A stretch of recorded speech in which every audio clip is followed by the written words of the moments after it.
Bohr ने जो atomic theory बनाई उसमें उनका जो सेकंड पोस्टुलेट था that the angular momentum of the electrons revolving their stable orbits it is always equal to the integral multiple of h/2 pi. ऐसा जो उन्होंने बनाया हुआ था ये अचानक कैसे उन्होंने दे दिया, इसका कोई प्रूफ बोर नहीं करके दिखा पाए। लेकिन क्योंकि बोर ने जो एटॉमिक थ्योरी बनाई थी और जितने भी कैलकुलेशन आपने एक दिन देखा था, हाइड्रोजन की तरह जितने भी एटम है सबके लिए हमने कैलकुलेशन करा था, पूरा टाइम कैलकुलेशन किया गया था, जिसमें हमने ये भी निकाला था कि स्थायी कक्षाओं की त्रिज्या कितनी होती है। हमने ये भी निकाला था कि स्थायी कक्षाओं में जब इलेक्ट्रॉन चक्कर लगाता है तो उसका वेग कितना होता है। हमने ये भी कैलकुलेट किया था कि स्थायी कक्षाओं में चक्कर लगाते समय इलेक्ट्रॉन की एनर्जी कितनी होती है, और इससे रिलेटेड तरंग दैर्ध्य का फॉर्मूला भी निकाला था अवशोषण और उत्सर्जन करते समय इलेक्ट्रॉन के। तो पूरा टाइम जो हमने कैलकुलेशन करके बिताया, पूरी एक क्लास, उसमें आपने देखा होगा कि बोर्स का एक पोस्टुलेट यूज हुआ था, that was the second postulate that angular momentum is equal to nh/2 pi, और पूरा का पूरा कैलकुलेशन उसी पोस्टुलेट के दम पर हुआ। लेकिन इसके बावजूद भी बोहर के पास उस पोस्टुलेट का कोई प्रूफ नहीं था। तो ये तो सिर्फ एक स्टोरी रह जाएगी अगर कोई प्रूफ नहीं रहेगा तो। क्यों कोई मानेगा? सोचिए, साइंस में कोई भी थ्योरी तब तक प्रूफ नहीं होती जब तक हमको उसका तब तक कोई थ्योरी मानी नहीं जाती है जब तक हम उसका प्रूफ नहीं दिखा देते हैं तो। लेकिन अब देखिए, बोर का जो सेकंड पोस्टुलेट था कितनी जगहों पर यूज हो रहा है, पूरा कैलकुलेशन कर दिया, सब कुछ बता दिया उन्होंने उसके बेसिस पर, लेकिन उसका प्रूफ नहीं था उनके पास। इसीलिए इनके सपोर्ट में, बोर के सपोर्ट में वैज्ञानिक आए, और डी ब्रोगली जिनका नाम था, डी ब्रॉय भी कहते हैं बहुत सारे लोग इन्हें, कोई प्रॉब्लम नहीं है प्रोनाउंसिएशन से इस तरीके का। तो जो सबसे बड़ी चीज थी वो ये थी कि बोर की जो ये पोस्टुलेट्स थे इनका प्रूफ बोर के पास नहीं था, लेकिन बोर के इन पोस्टुलेट्स का प्रूफ करने के लिए, उसको सपोर्ट करने के लिए डी ब्रोगली सामने आए, और उन्होंने कोई एटॉमिक मॉडल नहीं बनाया, उन्होंने एटॉमिक मॉडल नहीं बनाया, कोई पोस्टुलेट नहीं बनाया, बस बोर ने जो एटॉमिक थ्योरी बनाई थी, जो उन्होंने पोस्टुलेट्स बनाए थे, उन पोस्टुलेट्स को प्रूफ करके बोर ने दिखाया कि नहीं, ऐसा नहीं होता, इसके पीछे भी सीक्रेट है, और वो सीक्रेट ये है, ये डी ब्रोगली ने करके दिखाया। तो डी ब्रोगली ने क्या किया? एटॉमिक थ्योरी बनाई क्या? एटॉमिक थ्योरी नहीं बनाई। एटॉमिक थ्योरी किसकी चल रही है? रदरफोर्ड की। एटॉमिक थ्योरी किसकी चल रही है? रदरफोर्ड की। और एटॉमिक थ्योरी बनाई जाए, ये आग किसने लगा दी? थॉमसन ने। थॉमसन ने चिंगारी टच करा दी और इसके बाद से एटम चल पड़ा। रदरफोर्ड ने बनाई एटॉमिक थ्योरी, बोर ने उसमें सुधार किए, जो थॉमसन से बचा वो रदरफोर्ड ने सुधार किया, रदरफोर्ड से बचा तो बोर ने सुधार कर दिए। अब बोर से जो प्रॉब्लम आ रही थी उसको सुधार करने के लिए कौन आया? ये डी ब्रॉय। तो डी ब्रॉय ने कोई थ्योरी नहीं बनाई, उन्होंने केवल सपोर्ट किया। इसलिए आज हमारा आर्टिकल है de Broglie explanation of Bohr's second postulate. De Broglie ने बोहर के सेकंड पोस्टुलेट का एक्सप्लेनेशन देने के लिए उन्होंने वो सामने आए थे। किस तरह से उन्होंने एक्सप्लेनेशन दिया ये मैं आपको बताना चाहता हूं, और आप सभी ध्यान से समझें। It's very easy and interesting also. कैसे? आप थोड़ा सा देखें, इससे पहले भी एक बार डी ब्रॉय का नाम आ चुका है साइंस में, और वो उस समय आया था जब एक्सपेरिमेंट हुआ और हमको ये पता लगा कि जो फोटोन होते हैं, जो लाइट होती है, प्रकाश, रेडिएशन, ये लाइट यानी कि रेडिएशन एनर्जी, ये पार्टिकल फॉर्म में चलती है, कण के रूप में चलती है, एक जगह से दूसरी जगह तक पार्टिकल नेचर में चलती है। उस समय भी डी ब्रॉय का नाम आया था कि डी ब्रॉय ने उस समय ये सोचा कि अगर रेडिएशन के पास वेव और पार्टिकल दोनों नेचर हैं, तो पार्टिकल के पास, मटेरियल के पास भी पार्टिकल और वेव दोनों नेचर होने चाहिए। उस समय भी डी ब्रोगली का नाम आया था। और उस समय मैटर वेव्स बनी थी जिनका नाम था द्रव्य तरंगे। उन्होंने क्या बताया उस वक्त? उनका ये कहना था कि जब एक पदार्थ, एक पार्टिकल, एक कण एक जगह से दूसरी जगह तक ऐसे चल के जाता है तो वो ऐसा गोली जैसे चल के जाए ऐसा नहीं होता। कैसे चल के जाता है? वो ऐसे तरंग जैसे चल के जाता है, वेव फॉर्म में चलता है। तो उनका ये कहना था, मैं आपको याद दिला रहा हूं, देखिए कि डी ब्रोगली का ये कहना था कि जब भी कोई पत्थर, कोई पार्टिकल, कोई बॉल आपके हाथ से ऐसा छूटता है, उस पत्थर के साथ, उस पार्टिकल के साथ उसके चारों तरफ एक वेव अटैच हो जाती है और उस तरंग का नाम उन्होंने रखा था द्रव्य तरंग, मैटर वेव। और बाद में उसका नाम डी ब्रोगली तरंग भी रखा गया। उसकी अपनी एक वेवलेंथ आई थी जिसको हमने डी ब्रोगली वेवलेंथ भी बोला हुआ था।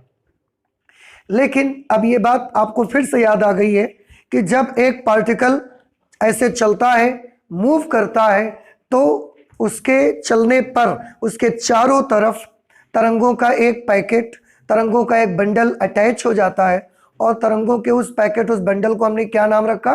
द्रव्य तरंगे उसका नाम रखा। इतनी बात याद आ गई सभी को?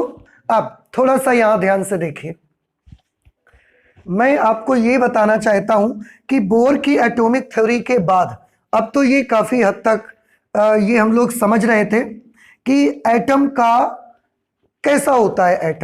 एटम का जो नक्शा रहेगा वो किस तरीके का रहेगा? तो बीच में छोटी सी जगह पर कौन रहेगा?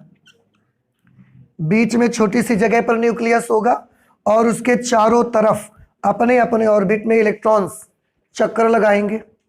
अब सोचने वाली बात ये थी कि अगर ये एक इलेक्ट्रॉन है, इलेक्ट्रॉन क्या है? तो आंसर है इलेक्ट्रॉन पदार्थ का एक कण है। आपको याद होगा electron is the smallest representative of material.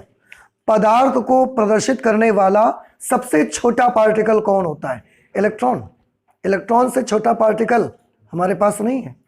So the smallest representative of material is electron. Material को प्रदर्शित करने का सबसे छोटा कण इस दुनिया में अगर कोई है तो वो है इलेक्ट्रॉन। और इलेक्ट्रॉन नाभिक के चारों ओर घूमता है, रदरफोर्ड ने बताया और बोहर ने कैलकुलेशन करके दिखाया। उन्होंने कमियों को दूर किया। अब डी ब्रोगली के मुताबिक इलेक्ट्रॉन पदार्थ का कण है और वो ऐसे गति करता है। अभी अभी हमने आपको बताया, याद दिलाया कि जब भी कोई पार्टिकल ऐसे गति करता है तो उसके गति करने पर उसके चारों तरफ तरंगों का एक पैकेट अटैच हो जाता है और उन तरंगों को हमने क्या नाम रखा है? द्रव्य तरंग। तो बेटा यहां पर भी तो पार्टिकल चल रहा है।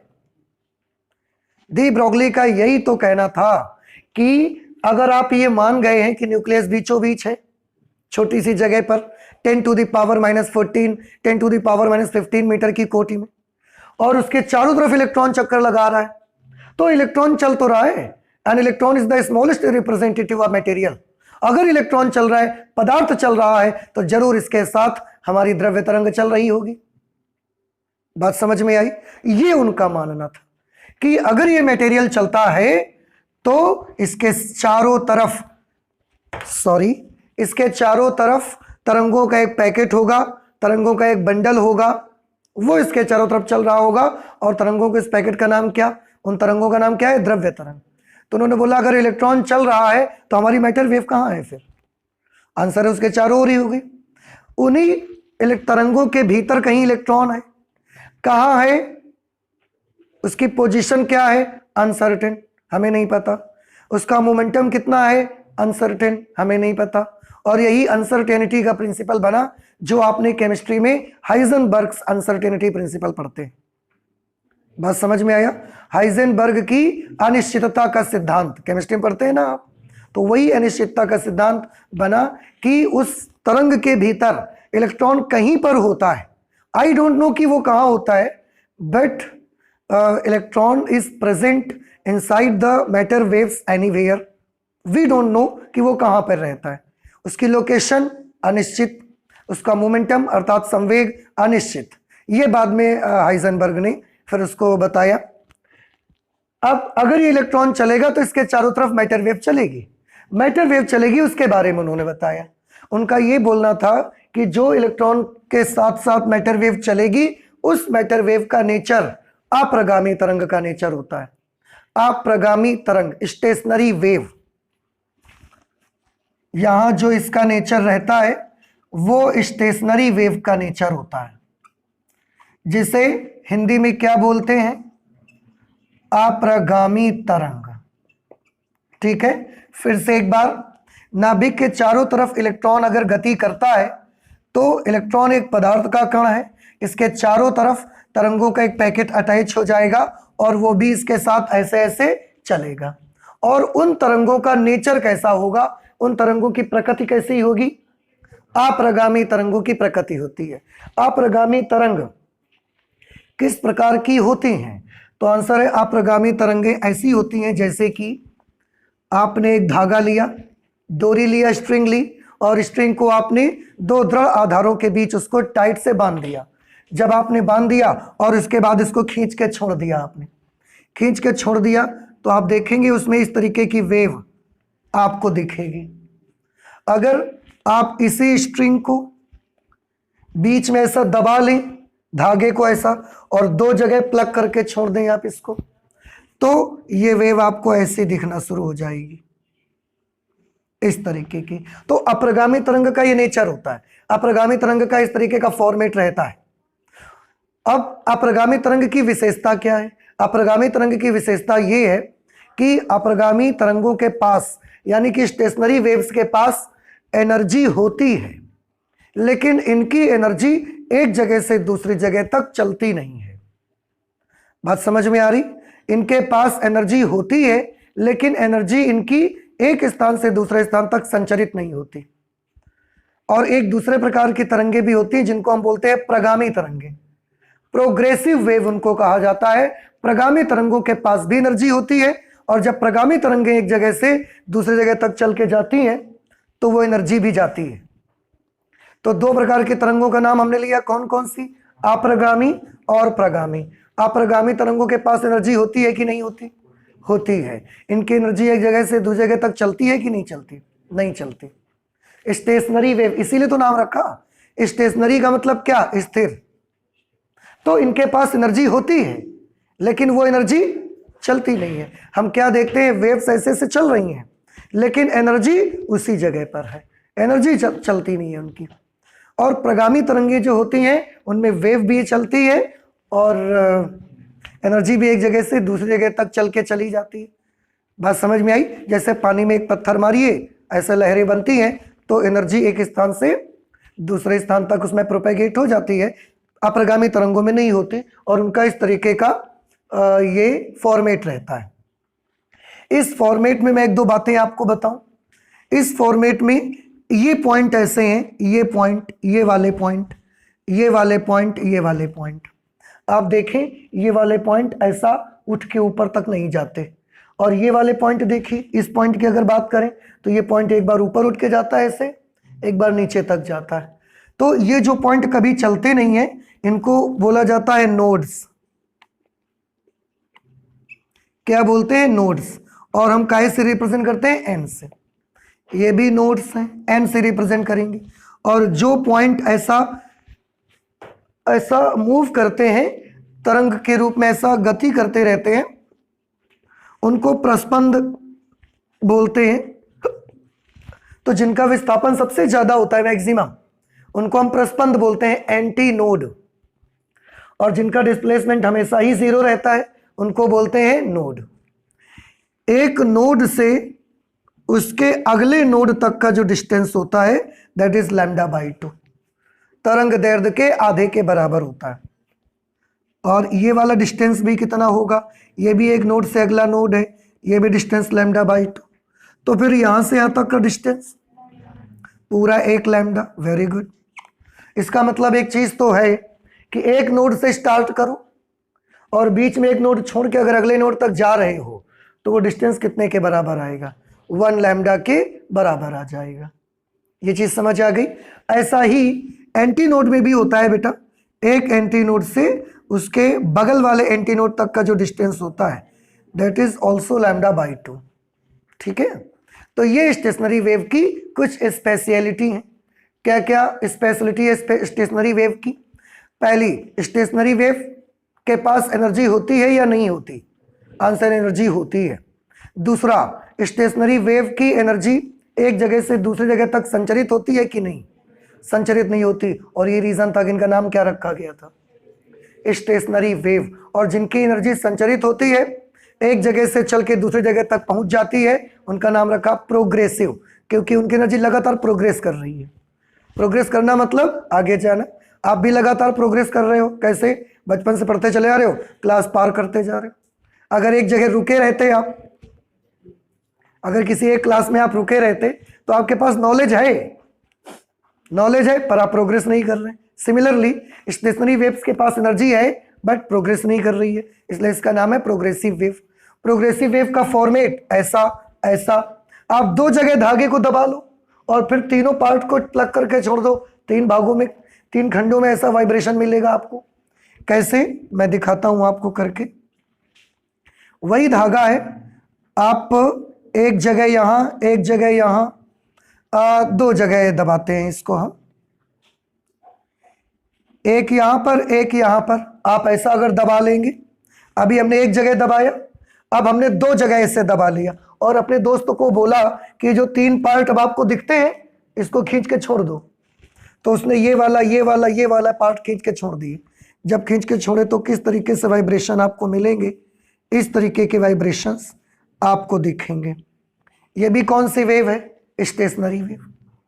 बात समझ में आती है आपको? और इसमें आप देखिए, ये एक नोड बना, ये एक नोड बना, ये एक नोड बना, ये एक नोड बना। इस नोड से इस नोड तक का डिस्टेंस बताओ। लैम्डा की लैम्डा बाई 2, लैम्डा बाई 2। यहां से यहां तक का डिस्टेंस बताओ। अब एक नोड बीच में हमने स्किप कर दिया, इसलिए ये डिस्टेंस लैम्डा की लैम्डा बाई 2। एक नोड हमने छोड़ दिया ना बीच में, तो लैम्डा।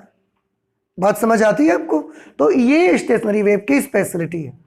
अब फिर से वापस आते, तो डी ब्रोगली का क्या बोलना था कि जब इलेक्ट्रॉन चारों तरफ चक्कर लगाएगा नाभिक के, तो क्योंकि वो तो पदार्थ है और पदार्थ का एक पार्टिकल है, पदार्थ का एक कण ऐसे चल रहा है, जैसा भी मूव करता है, अगर ऐसा चलेगा तो इसके साथ हमारी द्रव्य तरंग भी ऐसे चारों तरफ चलेगी। और द्रव्य तरंग का नेचर उस समय उनके अकॉर्डिंग कैसा होता है? उस वक्त द्रव्य तरंग की प्रकृति अप्रगामी तरंग की होती है। उस वक्त द्रव्य तरंग की प्रकृति कैसी होती है? अप्रगामी तरंग की होती है। अगर अप्रगामी तरंग की होती है तो फिर वो कैसे चले? तरंग को बताएं कैसे चलेगा। तो तरंग के बारे में हम बना सकते हैं, अगर अप्रगामी तरंग का नेचर होगा तो इस तरीके से तरंग आएगी, फिर तो ऐसी।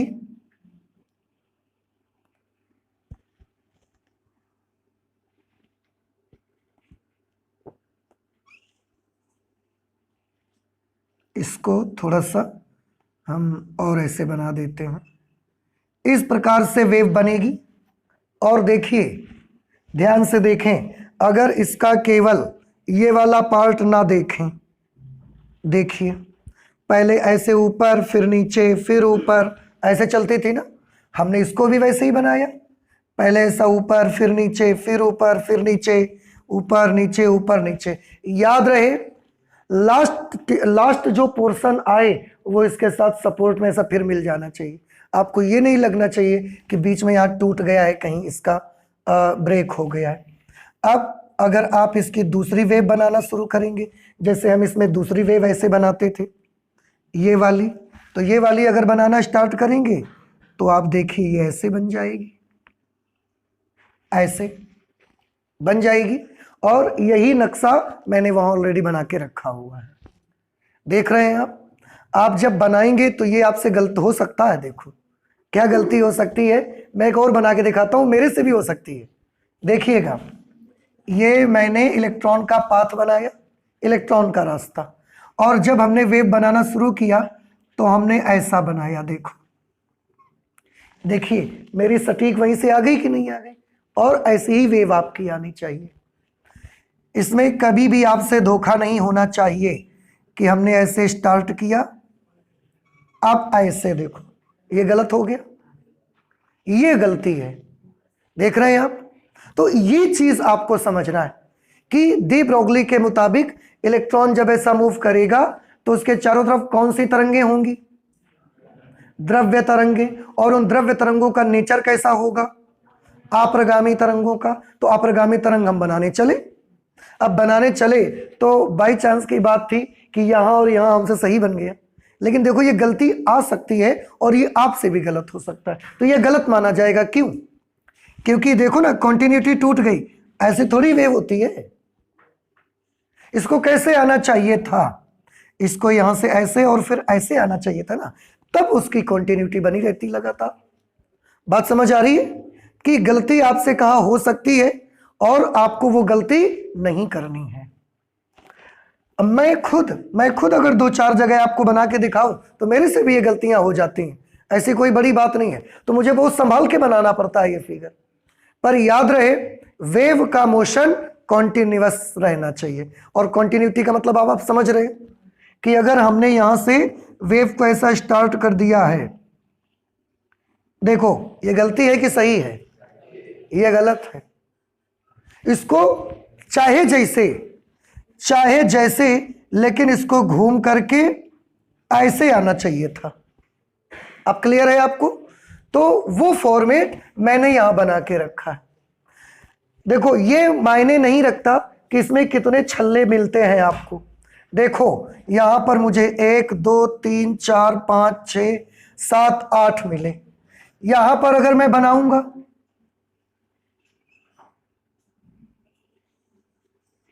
तो 1 2 3 4 5 6 मिल रहे, तो 8 मिले 6 मिले, इससे कोई फर्क नहीं पड़ता बेटा। फर्क केवल इससे पड़ता है कि आपका फिगर की कंटिन्यूटी टूटनी नहीं चाहिए, वो बिल्कुल कॉन्टिन्यूअस फिगर रहना चाहिए। अब आपको समझ आ रहा है ना?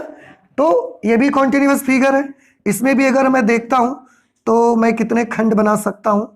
देखिए 1 2 3 4 5 6 इसमें भी बन गए। तो खंडों से हमें मतलब तो नहीं है, मतलब हमारा है कि कंटिन्यूटी ब्रेक नहीं होनी चाहिए। कंटिन्यूटी ब्रेक होगी फिर वो स्टेशनरी वेव का ओरिजिनल फॉर्मेट नहीं है। क्लियर? अच्छा, ऐसा बन जाने पर तो देखो इलेक्ट्रॉन, ये न्यूक्लियस है, इलेक्ट्रॉन ऐसा चारों तरफ चक्कर लगा रहा है। ये न्यूक्लियस है, इलेक्ट्रॉन ऐसे चारों तरफ चक्कर लगाता है। और ये तो क्या बना दिया मैंने? तो फिर ये है इलेक्ट्रॉन के चारों तरफ वाली वो द्रव्य तरंगें, जिनका नेचर किस प्रकार का है? अप्रगामी तरंगों का नेचर है उनका, और इनकी कंटिन्यूटी कहीं टूटी नहीं है। इतना समझ आ गया? तो फिगर जब बनाएंगे तो आप कैसा बनाएंगे? कॉन्टिन्यूअस फिगर बनना चाहिए। वेव को कॉन्टिन्यूअस ऐसे चलना चाहिए, उसकी कॉन्टिन्यूटी बीच में ब्रेक नहीं करेंगे आप। ठीक है? अच्छा, जब आप ऐसा बना देंगे फिर उसमें देखने चलिए ये क्या है? अप्रगामी तरंगों के अकॉर्डिंग सोचिए, ये नोड है, ये भी नोड है, ये भी नोड है। तो यहां पर ये क्या चीज है? नोड। ये नोड है, ये नोड है। हिंदी में निस्पंद कहा जाता है। एन को अंग्रेजी में क्या बोलते हैं? नोड, और हिंदी में इसको बोला जाता है निस्पंद। और ए को बोलते हैं एंटीनोड, और हिंदी में इसको कहते हैं प्रस्पंद। ठीक है? अच्छा, ये भी नोड है, यहां पर भी नोड है, यहां पर भी नोड है, यहां पर भी नोड है। यहां कितने खंड बने हुए? 8 काउंट किए थे ना हम लोगों ने। 1 2 3 4 5 6 7 8 खंड यहां बने। यहां कितने बने हुए हैं? 8 यहां पर भी बने हैं। 1 2 3 4 5 6 7 8। यहां कितने बने थे? यहां पर 6 बने हुए हैं। तो कहीं 8 बने हैं, कहीं 6 बने हैं, कहीं और कम हो सकते हैं, कोई ऐसी बात नहीं है। इसमें अगर हम बनाएंगे तो कितने बनेंगे? इसमें भी 6 बनेंगे। अच्छा ठीक है, आप और ज्यादा घुमा के और ज्यादा या कम कर सकते हैं, लेकिन कितने भी कम ज्यादा हो जाए, एक खास बात आपको देखने को मिलेगी। देखिएगा यहां से यहां तक का डिस्टेंस कितना होगा? बताइए। एक नोड से अगले नोड तक गए और बीच में एक नोड को हमने स्किप किया, लैम्डा। फिर यहां से यहां तक का डिस्टेंस बताइए, this will be also lambda. फिर यहाँ से यहाँ तक का डिस्टेंस बताइए, दिस इज लैम्डा, और यहाँ से यहाँ तक का डिस्टेंस बताइए, कितने लैम्डा आ गए टोटल? 4 लैम्डा। यहाँ पर बताइए, देखो ये एक लैम्डा, ये नोड है यहाँ पर, ये भी N N N N N, यहाँ से यहाँ तक का डिस्टेंस 1 लैम्डा, फिर यहाँ से यहाँ तक का डिस्टेंस 1 लैम्डा, फिर यहाँ से यहाँ तक का डिस्टेंस 1 लैम्डा। मैं समझाना ये चाहता हूँ कि जो भी टोटल डिस्टेंस मिला करेगा वो लैम्डा का पूर्ण गुणज होगा। देखो यहाँ पर कितने लैम्डा मिले? 4। यहाँ पर कितने लैम्डा मिले? 3।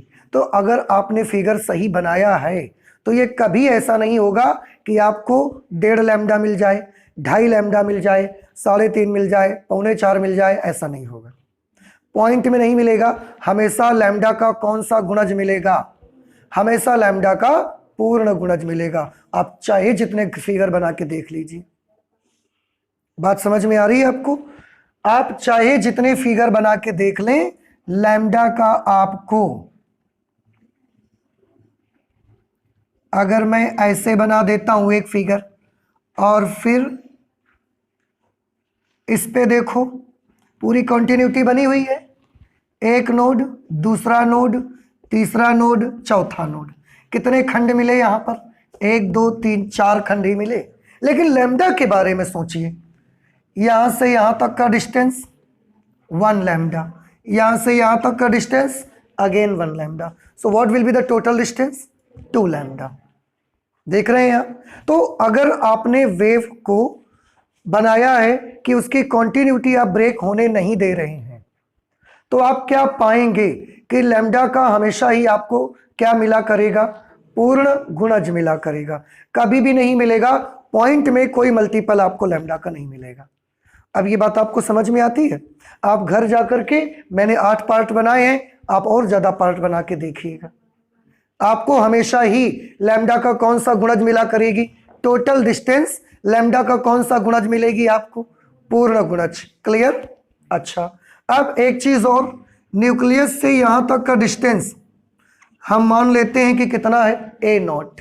रेडियस, ये हमने क्या मान ली? रेडियस। तो रेडियस को हमने कितना मान लिया? a0। क्लियर? अब ये मुझे बताएं, अगर इसका रेडियस a0 है तो ये टोटल डिस्टेंस कितने के बराबर आनी चाहिए? ये तो टोटल परिधि है, और परिधि सरकमफेरेंस का फॉर्मूला क्या होता है? 2 पाई r। तो ये टोटल डिस्टेंस, अगर रेडियस a0 है तो टोटल डिस्टेंस कितनी आनी चाहिए? 2 पाई a0। और लैम्डा की तरफ से नापते हैं तो टोटल डिस्टेंस कितना आ रहा है? 4 लैम्डा। किसी में 4 लैम्डा, किसी में 3 लैम्डा, किसी में 2 लैम्डा, लेकिन लैम्डा का हमेशा कैसा मिल रहा है? पूर्ण गुणज मिल रहा है। तो अब मैं इन चीज़ों को यहाँ से हटाऊंगा और कैलकुलेशन पर आता हूँ इसके सीधे सीधे। बातें तो समझ आ गई आपको? ओके, मैं इसको हटा देता हूँ। यहाँ टोटल डिस्टेंस कितनी है?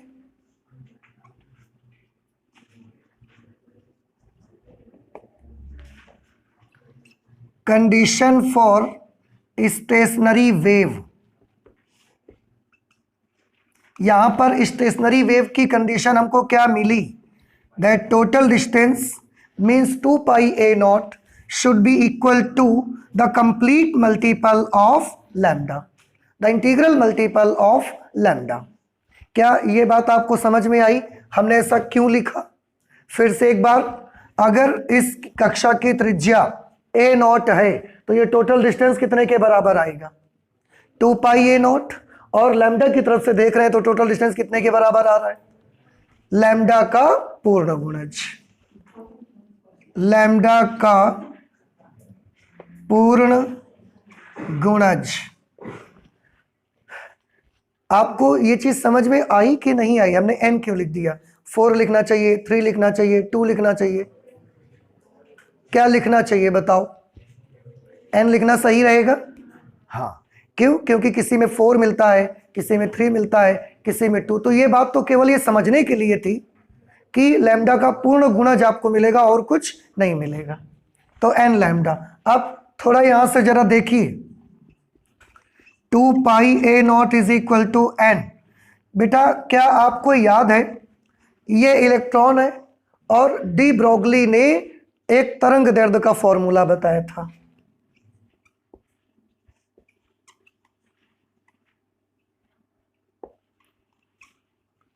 जिसे डी ब्रोगली वेवलेंथ कहा जाता है। लैम्डा इज इक्वल टू एक फॉर्मूला था h/p। याद करिए ये किसके लिए था? फोटोन के लिए भी ये फॉर्मूला था और फोटोन से इसी को मान लिया गया था कि इलेक्ट्रॉन के लिए भी यही फॉर्मूला है। For photon and electron as well. Photon के लिए भी यही फॉर्मूला लैम्डा का है, इलेक्ट्रॉन के लिए भी यही है। तो यहां पर कौन है, फोटोन है कि इलेक्ट्रॉन? यहां तो इलेक्ट्रॉन है, तो इलेक्ट्रॉन के लिए भी लैम्डा का फॉर्मूला हम क्या लगा सकते हैं? h/p। अब h क्या है यहां पर बता सकते हैं आप मुझे? Planck's constant. p क्या चीज है? कोणीय संवेग, संवेग, रेखीय संवेग है p। और ये रेखीय संवेग किसका है? इलेक्ट्रॉन का। ठीक है, अगर इलेक्ट्रॉन का रेखीय संवेग है तो इलेक्ट्रॉन तो एक पदार्थिक कण है। क्या आप बता सकते हैं संवेग कैसे निकाला जाएगा इसका? आपने अब तक संवेग के दो फॉर्मूले पढ़े हुए हैं।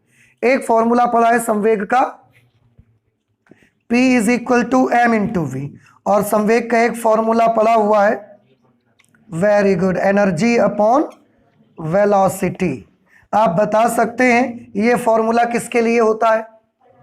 पदार्थ के लिए, मटेरियल पार्टिकल के लिए, और ये फॉर्मूला एनर्जी के लिए, रेडिएशन के लिए। यहां पर रेडिएशन है या पार्टिकल है?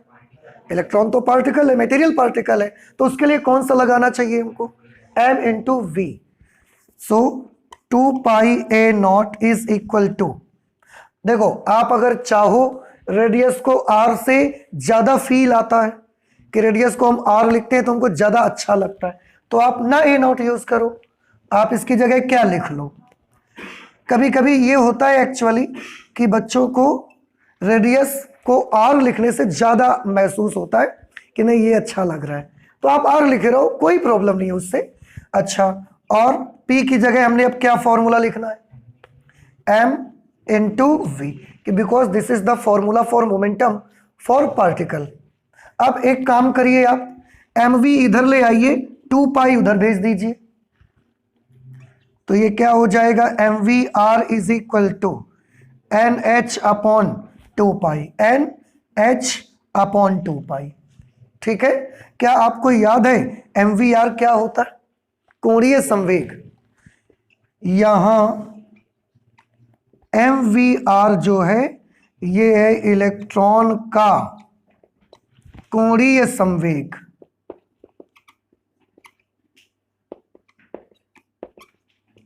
इलेक्ट्रॉन का कोणीय संवेग, और इसको आप सभी को मालूम है कि L से लिखते हैं। ठीक है, कोणीय संवेग को तो हम चाहें तो यहां लिख सकते हैं L is equal to nh/2π। और देखें बेटा, यही बोहर का सेकंड पोस्टुलेट था और इसको प्रूव करके दिखा दिया किसने? डी ब्रोगली ने। और किस आधार पर? ये मान करके कि अगर इलेक्ट्रॉन न्यूक्लियस के चारों तरफ चक्कर लगाएगा तो उसके साथ हमारी द्रव्य तरंगें भी होंगी, और उन द्रव्य तरंगों की प्रकृति कैसी होगी? अप्रगामी तरंगों की। और अप्रगामी तरंगे बना के आप देखिए, आप पाएंगे that the total distance of this orbit, that the total length of this stable orbit should be equal to the integral multiple of lambda. Lambda का पूर्ण गुणज होना चाहिए। हमने उस बेसिस पर कैलकुलेशन स्टार्ट किए। p की जगह mv, पहले लैम्डा की जगह h/p, फिर p की जगह mv इधर ले आए, 2π उधर भेज दिया। और इस तरीके से आप देख सकते हैं कि जो इलेक्ट्रॉन का कोणीय संवेग है वो h/2π का पूर्ण गुणज है। n को पहले भी डिसाइड किया था कि ये क्या, n क्या चीज है? एक पूर्ण नंबर है, तो लैम्डा h/2π का पूर्ण गुणज के बराबर आ गया। देखो, तो बोर ने तो सिर्फ इसको बताया था, माना था, लेकिन उनके पास कोई प्रूफ नहीं था। पर इस चीज को किसने प्रूफ करके दिखा दिया? देखिए, डी ब्रोगली ने इसको प्रूफ करके ही दिखा दिया। और एक चीज देखिए, बोर की जो पहली हाइपोथेसिस थी, बोर का जो पहला पोस्टुलेट था तो बोर का पहला पोस्टुलेट क्या था, याद है किसी को? कि इलेक्ट्रॉन जिन कक्षाओं में चक्कर लगाते हैं उसमें इलेक्ट्रॉन अब ऊर्जा का उत्सर्जन नहीं करते, और उन कक्षाओं को कौन सी ऊर्जा बोलते हैं? स्थायी कौन सी कक्षा बोलते हैं? स्थायी कक्षा। अब इस पोस्टुलेट को भी यहां प्रूव करके दिखाया गया। कैसे? देखिए, ये कौन सी तरंगें बनी थी?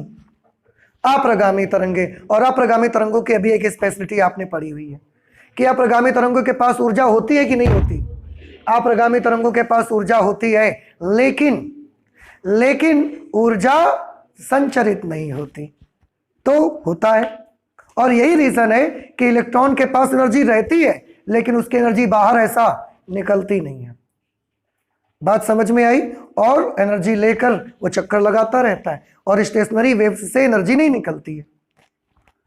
बात समझ में आई? तो ये डी ब्रोगली का एक्सप्लेनेशन था, जो कि बोर की सेकंड पोस्टुलेट को सपोर्ट करने के लिए स्पेशली फॉर सेकंड पोस्टुलेट ये उन्होंने बताया था। और इस तरीके से, क्योंकि बोर के एटॉमिक थ्योरी में जो कैलकुलेशन हुए और जो हमको प्रूफ मिल रहे थे वो सारे के सारे एक दूसरे से मैच करते थे, हमारे प्रैक्टिकल से मैच करते थे, इसलिए बोर की एटॉमिक थ्योरी को फाइनल माना गया। लेकिन बोर की एटॉमिक थ्योरी में भी जो कुछ प्रॉब्लम्स रह गई फिर भी, जैसे बोर की एटॉमिक थ्योरी का एक लिमिटेशन है कि बोर की एटॉमिक थ्योरी केवल उन्हीं एटम्स के लिए लागू होती है जिनकी आउटर मोस्ट सेल में या जिनके ऑर्बिट में एक इलेक्ट्रॉन केवल रहता है। बात समझ रहे? बोर की एटॉमिक थ्योरी में जितने भी कैलकुलेशन हुए हैं that is only for hydrogenic atoms, ऐसे परमाणु जो हाइड्रोजन की तरह होते हैं। और इसीलिए कैलकुलेशन करते वक्त आपने हेडिंग डाली थी Bohr's atomic model for hydrogen like atoms. Hydrogen की तरह वाले जितने एटम हैं उन्हीं के लिए यह थ्योरी एप्लीकेबल होगी। जिस परमाणु में एक से ज्यादा इलेक्ट्रॉन हो जाएंगे उनके लिए बोर की एटॉमिक थ्योरी एप्लीकेबल नहीं होगी। फिर क्या उनके लिए कुछ बना नहीं है? आंसर ऐसा नहीं है, उनके लिए भी बना है, but that is out of your class 12th syllabus. कि जब उससे ज्यादा एटम्स आते हैं तो एक्चुअली अभी हमने क्या माना हुआ है, आप थोड़ा सा सोचने की कोशिश करिए। जब हमने कैलकुलेशन किए थे तो अभी ये माना गया था कि बीच में छोटा सा कौन है, एक नाभिक, और यहां कौन चक्कर लगाता है? इलेक्ट्रॉन। तो इलेक्ट्रॉन को वृत्ताकार मार्ग में बने रहने के लिए आवश्यक अभिकेंद्र बल कहां से मिलता है? नाभिक और इलेक्ट्रॉन के बीच लगने वाले वैद्युत आकर्षण बल से। अब आप थोड़ा सा सोचिए, थोड़ा सा इमेजिन करिए, ये छोटा सा नाभिक है, अगर एक से ज्यादा इलेक्ट्रॉन हो जाएंगे तो एक इलेक्ट्रॉन ये है, एक इलेक्ट्रॉन ये है, फिर ये नाभिक तो इस पर आकर्षण बल लगाएगा ही, ये इलेक्ट्रॉन भी तो इस पर प्रतिकर्षण बल लगाएगा। तो इस इलेक्ट्रॉन पर क्या केवल नाभिक का आकर्षण बल लगेगा? नहीं, इलेक्ट्रॉन का प्रतिकर्षण बल भी लगेगा और इस इलेक्ट्रॉन और इस नाभिक के बीच भी आकर्षण बल लगेगा। लेकिन हमने, सोचो जरा, हमने तो केवल एक इलेक्ट्रॉन और इस नाभिक के बीच के आकर्षण बल को लेकर कैलकुलेशन कर दिया। अगर एक से ज्यादा इलेक्ट्रॉन होंगे तो क्या यह कैलकुलेशन उचित रहेगा? क्यों? क्योंकि उस समय वहां पर और भी तो फोर्सेस आ जाएंगी, और भी तो बल मौजूद होंगे। नाभिक और इस इलेक्ट्रॉन के बीच आकर्षण बल, इन दोनों इलेक्ट्रॉनों के बीच आपस का प्रतिकर्षण बल, और उन बलों को हमने बोर के एटॉमिक थ्योरी में कैलकुलेट नहीं किया, कंसीडर ही नहीं किया, हमने लिया ही नहीं उनको उस वक्त। तो अगर एक से ज्यादा इलेक्ट्रॉन हो जाएंगे तो आपको वो फोर्सेस भी कंसीडर करने पड़ेंगे, और उस वक्त बोहर की एटॉमिक थ्योरी आपके काम नहीं आएगी। तो ये बोहर की एटॉमिक थ्योरी की कुछ सीमा है, उनकी कुछ लिमिटेशंस हैं कि एक से ज्यादा इलेक्ट्रॉन्स वाले एटम्स के लिए ये थ्योरी एप्लीकेबल नहीं होती। समझ आ रही बात आपको? अच्छा, उस वक्त क्या होता है? तो उस वक्त फिर और भी इक्वेशंस हमको लगानी पड़ती हैं, जैसे श्रोडिंजर्स इक्वेशन आती हैं उसके लिए, और भी दूसरी इक्वेशंस को हमको अप्लाई करना पड़ता है। लेकिन वही मैंने बोला कि आपकी क्लास 12th के सिलेबस में बस यहीं तक है, श्रोडिंजर इक्वेशन वगैरह आपके सिलेबस में नहीं है। तो बोर की ये लिमिटेशन है, इससे ज्यादा इलेक्ट्रॉन्स के लिए उनका एटॉमिक मॉडल एप्लीकेबल नहीं था। तो ये एटॉमिक मॉडल रहा। सबसे पहले थॉमसन ने स्टार्ट किया, थॉमसन के स्टूडेंट रदरफोर्ड ने उसमें इंप्रूवमेंट किए। रदरफोर्ड के मॉडल में जो कमी रह गई उनके स्टूडेंट नील बोहर ने उसको पूरा किया। और फाइनली जाकर एटम का हम एक बेसिक नॉलेज क्लास 12th में ले चुके हैं। इसके आगे का नॉलेज आपको मिलेगा जब आप और हायर क्लासेस में जाएंगे, उस वक्त आपको श्रोडिंजर्स इक्वेशन वगैरह पढ़ने का मौका मिलेगा। तो आज हम लोग अपनी फिजिक्स में एटम के नॉलेज में बस इतना ही रखेंगे और यहाँ से एटम का लेसन भी कंप्लीट हो गया है। हाँ, बराबर बराबर डिस्टेंस पर होते हैं सभी। यहाँ बीच में प्रस्पंद बनेंगे, इन बीच में हमने ए को लिखा नहीं बेटा, क्योंकि हमें उसकी जरूरत समझ में नहीं आई, हमने बनाया नहीं है। अदरवाइज इन हर जगहों पर जहां का विस्थापन बड़ा रहेगा, ज्यादा रहेगा, उस हर जगह पर क्या बनेगा, एक एक प्रस्पंद बनेगा। समझ आ गया? तो आप डिस्टेंस चाहे प्रस्पंद से नापना चाहे निस्पंद से नापोगे, डिस्टेंस आपको सेम ही मिलेगा। ठीक है, तो एटम का जैसा कि मैंने बोला बस इतना ही लेसन था। इसके बाद जब हम लोग नेक्स्ट क्लास में मिलेंगे तो हम न्यूक्लियस की बात करेंगे, नाभिक का लेसन। न्यूक्लियस है और इसके बाद सेमीकंडक्टर, इलेक्ट्रॉनिक डिवाइसेस, और आपका सिलेबस कंप्लीट हो जाएगा। ठीक है, तो आज हम इतना ही रखेंगे, आगे और भी पढ़ाई करेंगे नेक्स्ट क्लास पे। Thank you.